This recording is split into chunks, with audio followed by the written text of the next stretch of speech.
Morning.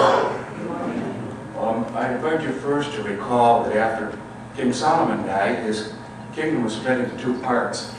Jerusalem was the center of power, the traditional center of worship in the south. And in the north, the kingdom of Israel was ruled by King Ahab, who was married to a princess from the coastal region. Her name was Jezebel. And in the coastal region, the god Baal was worshipped, and Jezebel herself was a priestess of Baal. So Ahab, in order to keep his wife happy and keep peace in his kingdom, allowed the people to build temples to Baal throughout Israel. And this annoyed God.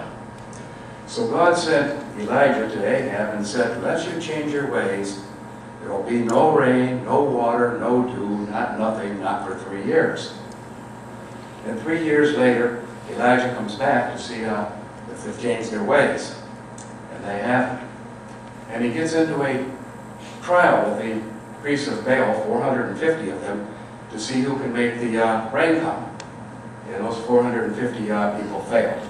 And that's where we pick up the reading this morning from the message. Then Elijah told the people, enough of that, it's my turn. Gather around. And they gathered. And he put the altar back together, for by now it was in ruins. Elijah took 12 stones, one for each of the tribes of Jacob, the same Jacob to whom God had said, from now on your name is Israel. He built the stones into an altar in honor of God. And then Elijah dug a fairly wide trench all the way around the altar. He laid firewood on the altar, and he cut up the ox and put it on the wood and said, fill 4 buckets with water and drench both the ox and the firewood. Then he said, do it again. And they did it. Then he said, do it a third time. And they did it a third time. And now the altar was drenched and the trench was filled with water. And when it was time for the sacrifice to be offered, Elijah the prophet came up and prayed, O God, God of Abraham, Isaac, and Israel, make it known right now that you are God in Israel, that I am your servant, and I am doing what I'm doing under your orders. Answer me, God. Oh, answer me and reveal to this people that you are God, the true God, and that you are giving these people one more chance at repentance. And immediately the fire of God fell and burned up the offering, and the wood, and the stones, and the dirt, and even the water in the trench.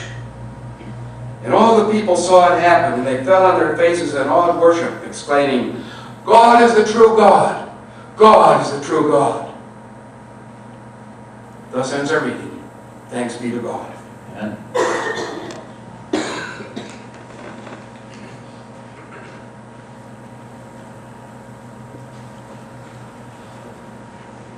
I really love the story in 1 Kings about Elijah and the priests of Baal. This kind of competition where they're trying to make it rain to prove who has the connection with God. And it's very dramatic. Any of you who are musicians may know that Mendelssohn wrote an oratorio called Elijah that includes this story at the heart of it. And there's a wonderful chorus singing, Baal, we cry to thee. Baal, we cry to thee. Hear and answer. It's very dramatic. And so the story has lots of internal drama, but at the same time it's like, okay, so what? What does this mean? Let's have the next slide. This image of Elijah building an altar and drenching it with water. Where they got the water, I'm not sure, because it hadn't rained for 3 years, but we won't quibble with that. The wood is soaked, as is the animal that was on top. And there's so much water, it's in a trench around. And and Elijah says, God, here's our sacrifice. And bam! It's like Emerald Lagasse was right there. Bam! This fire erupts, and all that wet wood burns. It was a miracle. It was a true miracle. And so strong that it made the people say, God is our God. Our God is the true God. We have the next slide. And This reminds me of the Shema, that part of the Hebrew service which says, Shema Israel, Adonai Eloheinu. Hear, O Israel, the Lord our God, the Lord is one.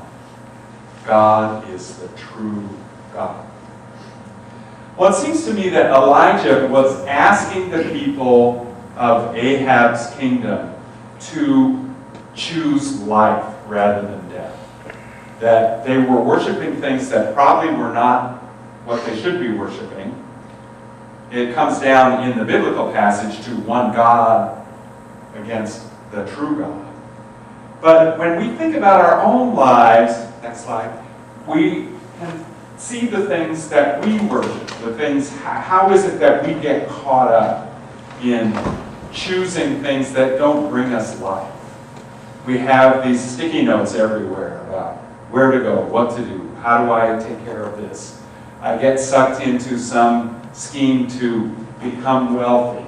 Is that really the true God? Is that where my allegiance really is called? Next slide. And we have to make a choice. And I love this quote from Samuel Johnson: when making your choice in life, do not neglect to live. When you're making your choices in life, don't neglect to live.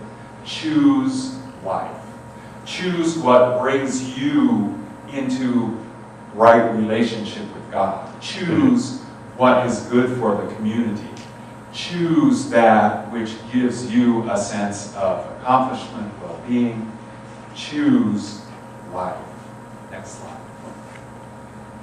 One of the things that we talk about a lot in the church is covenant. What's a covenant? A promise. Yeah. How many people does it take for a covenant? 2. How many people? It takes at least 2, right? And in a congregation like this, it takes a whole bunch of us making covenant with each other to support the congregation and all the work that we do, the mission and the vision of this group. And so covenant is that important thing for us where we prayerfully consider what it is we can commit to doing. Now, the word covenant appears many times in the Hebrew Bible. God made a covenant with Abraham. God made a covenant with Noah. God made a covenant with Moses. God made a covenant with Jeremiah. We see this constant recurring theme of covenant. And I think it helps us to understand that we are called to be in that covenant. It's not just God saying, here it is. It's about us agreeing to accept responsibility. So, next slide. So, as we today come to covenant with God and with this congregation, keep in mind this story of Elijah and the battle with the priests of Baal, trying to choose life and finding the best ways to do that. And for each of us, that choice is a different one. And so no one can tell you what to choose for your life. You have to struggle with that yourself. You have to find the altar to build and how to, what it is you're going to commit to that goes on that altar. It's not a real altar. It's that commitment that you make to God and to me. So let's take a moment to think about what